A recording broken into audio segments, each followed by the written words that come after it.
احلى طبق شاورما طبعا، احلى طبق شاورما. شايفين المنظر عامل ازاي؟ ان شاء الله نخش مع بعض على الفيديو، نسمي ونصلي على الرسول صلى الله عليه وسلم، ونبدأ نشوف الشاورما الروعة دي اتعملت ازاي. كده هنحط الزيت. تمام يا حبيبي كده. الاول هنسمي ونصلي على الرسول صلى الله عليه وسلم ونبدا الخطوات بتاعتنا. انا مقطعه الفراخ بتاعتي اهي، فراخ اهي مقطعها قطع صغيره.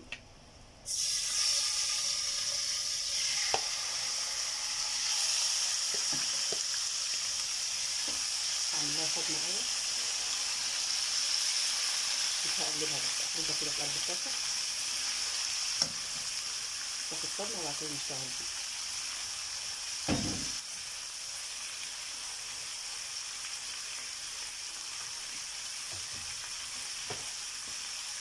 مش هحط عليها بهارات ولا اي حاجه لحد ما تبدا بس تشمع اهو. بدات تشمع اهي، هبدا بقى ودي تبقى خفيفه الاكله دي، وبرضه في نفس الوقت مش هقول مكلفه، لانك انت لو جبت بس اكله بيض وشويه بطاطس مش عارفه هتبقى مكلفه زي الفراخ البانيه دلوقتي. فدي برضه تعتبر اكله من الاكلات الموفره وسهله في ايام الصيف دي. تمام كده.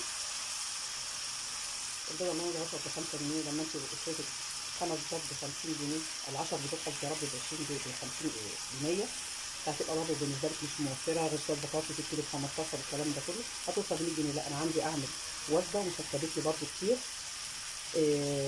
اللي هي الفراخ البانيه وشويه الحاجات بس الفلفل وشويه التوابل بتاعتها، ودي وجبه برضه بتكفي اسره وتشبعهم. تمام كده. بدات تشمع معايا اهي يا حبايبي. هبدا مش هحط دلوقتي التوابل، تشمع كده معايا كده، وهبدا ايه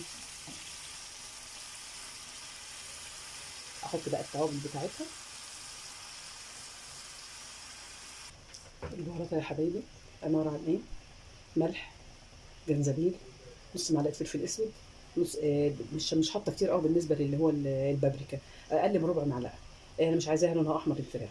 هنا عندي توم باودر، انا عامله بصل كتير طبعا. هنا كزبره، كمون، والملح. تمام كده يا حبايبي. هنحط البهارات اهي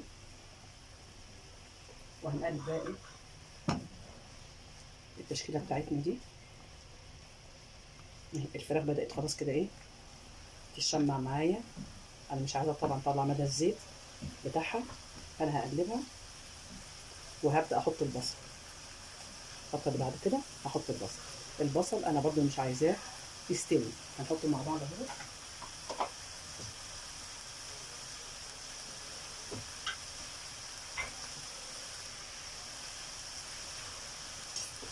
انا حاطه هنا مقطعه البصل اهو جوانح، ومقطعه الفلفل بتاعي بالوان. فانا هحط الاول البصل اهو، وهوطي النار برضو ايه عشان البصل بس يسوي البصل، يعني يبقى ايه دبلان يدبل بس. تمام كده يا حبيبي اهو. انا بحب البصل على الشاورما تبقى كتير، يبقى طعمها حلو طعم.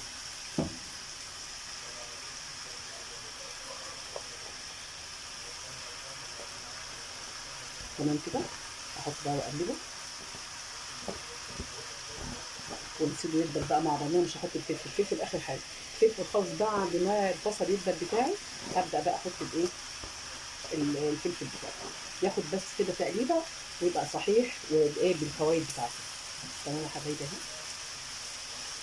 ودي بتبقى اكله خفيفه الصيف برده كده مع العيش مع الكايزر بقى لو انتوا حابين، بتنفع في كل حاجه بصراحه. والبصل بيديكي برده كميه حلوه قوي وفي نفس الوقت هو مغني مع الشاورما. تمام يا حبايبي.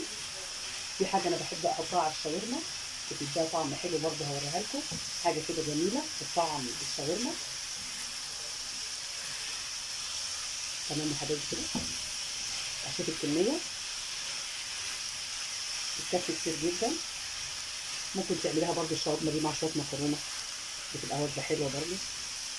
ممكن تحمري شويه بطاطس جنبها لو انت عايزاها بس شاورما كده مع العيش، مش محتاجه حتى سلطه، يعني مع شويه حته مخلله ولا حاجه برضه تحطيها عيش كايزر بتبقى حلوه قوي لو انتوا حابين ولا حاجه. تمام يا حبايبي. اخلص كده الخطوه اللي بعدها كده يا حبايبي. ما خليتش منها ثواني اهي البصل بدا يدبل اهو. انا عايزاه كده ايه، مش عايزاه مستوي قوي، لا يا دوبك بس ياخد ايه تقلبتين كده مع الفراخ. تمام يا حبايبي، الريحه مش هقول لكم عليها، رائعه بسم الله ما شاء الله، واكل خفيفه مش هتقف كتير في المطبخ. ادي هنحط بقى الايه الفلفل بتاعنا اهو، برضه مقطعاه كله جوانح كده. تمام يا حبايبي كده. كده خلاص، اكله بسرعه وما بتاخدش وقت منك في الحر ده. اكلات حلوه صيفي كده، بتنفع في كل وقت بصراحه. الشاورما دي خفيفه جدا، يا اما في سندوتشات واحنا خارجين، يا اما ممكن واحنا مسافرين بناخدها معانا، يا اما اكله كده بناكلها ممكن تبقى غدوه حلوه عشوه، بصراحه بتنفع في كل الاوقات. كده يا حبايبي خلاص كده اهو، بسم الله ما شاء الله. انت بقى تدوقي ملحها، طبعا كل واحد بيحط على حسب ايه ما بيحب، حادقه شويه دلعه، ما بتحبش على ملح كتير. دي طبعا ايه حاجه ترجع لك انت بتدوقي ايه الحاجات بتاعتك برضه، وكل واحد طبعا حسب ما بيحب. كده الشاورما ما خدتش مننا وقت. في بقى قلت لكم المعلقه الحلوه اللي انا بحب احطها عليها، انا ما بحطش طبعا بصل بودر، انا احب البصل اللي هو ايه بحاله كده، بدل فيها بصل كتير مش محتاجه بصل بودر، هي بس الايه توم البودر. تمام يا حبايبي، بحط بقى دلوقتي معلقه خل، واقول لكم احط معلقه ايه تاني. تمام. بتاعتي بقى انا بعملها الطحينه اللي انا عملتها معاكم على القناه، باخد منها اهي طحينه، باخد منها معلقه، دي بتدي طعم رائع جدا للشاورما. تمام يا حبايبي اهي، حطيت 3 معالق اهو من الطحينه، ودي بتديها نكهه حلوه قوي قوي. ماشي. والقش بقى كمان لو مع السندوتشات مع حبه خل مع فص توم بتبقى جميله، توميه روعه. معلقه خل معاها اهي، بس كده مش هتكتر خل، لان احنا كنا قايمين الفراخ بضعه في الليمون وفي الخل، فبس اهي مع معلقه الخل كده بتدي الايه للشاورما طعم رائع. تمام كده يا حبيبي.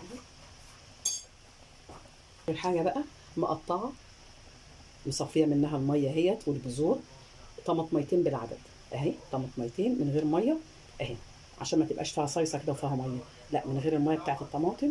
هقطعهم بيديها ايه تعسيله كده، بتبقى طعمها حلو قوي مع الشاورما. بس كده عشان ايه، مع حاطين احنا فلفل الوان بس ده مش بيبقى فيه ميه ولا حاجه الحمد لله، فالطماطم بتديها مذاق حلو ومسكر في نفس الوقت. تمام كده يا حبايبي، ادي الشاورما بتاعتي هقلبها برده تقلبتين زي الشاورما بتاعت المحلات واحلى. هو يبقى حاطط لك بقى مع الشاورما الفراخ، مقطع لك ايه شرايح الطماطم احنا هنحطها اهو، وفاضل تكه كمان كده بسيطه وخلاص خلص التوابل. شوفي الكميه عامله ازاي، بسم الله ما شاء الله. من نص كيلو فراخ بانيه، وممكن تعملي من ربع كيلو فراخ بانيه على حسب امكانياتك، هيديك كميه حلوه قوي اهي. كده خلاص الشاورما بتاعتي الحمد لله خلصت. نبدا بقى نحطها في عيش كايزر، عايزه تحطيها في عيش الاسمر على حسب ما انت حابه.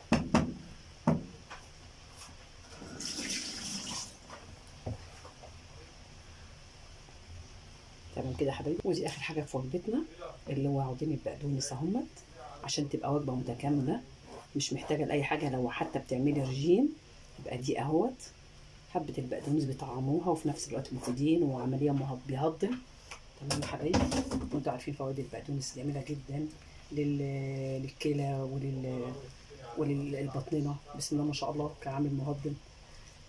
فهو ده بس اخر حاجه كده هنغرفها في الطبق بقى واوريها لكم، على الطبق وعلى الريحه وعلى الطعامه مش هقول لكم عليها. ان شاء الله تجربوا طريقتنا، واللي وصل معانا ما تنسوناش من لايك والاشتراك في القناه وتفعيل زر الجرس الناس الجديده.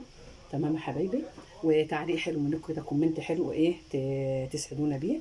وما تنسوناش في طبعا في زي ما قلت لكم في اللايكات، عشان في ناس كتير قوي بتحب تكتب التعليقات ويبقى تقيل عليها قوي انها تعملي ايه تعمل لايك.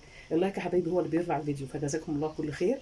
وطبعا احنا مش هنعنى الا بيكم، ان شاء الله ربنا يكرمكم ويكرمنا جميعا، عشان احنا بنتعب عبابه بنقدم حاجه زي دي. فربنا يجازيكم كل خير يا رب ان شاء الله، ونعلى ان شاء الله بيكم بعد فضل ربنا طبعا الاول. بحبكم في الله، وهغرف لكم الطبق وهوريكم بقى ايه اخر حاجه بالنسبه لشكل الطبق.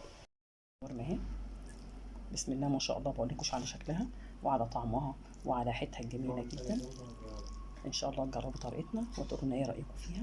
حلوه جدا وبتبقى طعم حلو قوي، انا اولادي بيحبوها بنفس الطريقه. شايفين شكلها عامل ازاي، بسم الله ما شاء الله عليها، وكميه بسم الله ما شاء الله. شوف طبق عامل ازاي، طبق كبير جدا اهو، وكمان لسه في قد ايه الكميه عامله ازاي، لسه كمان ما غرفتش بقيه الكميه. تمام يا حبايبي، هغرف بقيه الكميه في طبق تاني اهو، ما اقولكوش بقى على شكلها وعلى طعمها. وادي الطبق اهو يا حبايبي اهو، كمل بص شكله عامل ازاي، بسم الله ما شاء الله اهو. ان شاء الله تجربوها، بحبكم في الله. السلام عليكم ورحمه الله وبركاته. وده طبق سهل وخفيف جدا.